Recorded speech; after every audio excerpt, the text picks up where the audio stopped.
వెళ్ళిరయా సెలవని అంటాంది కంట తడి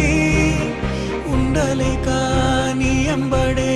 వస్తాంది గుండె సడి గురుదేవుడికా ఇంతటి శోకం వెలివేసినదా పాపపులో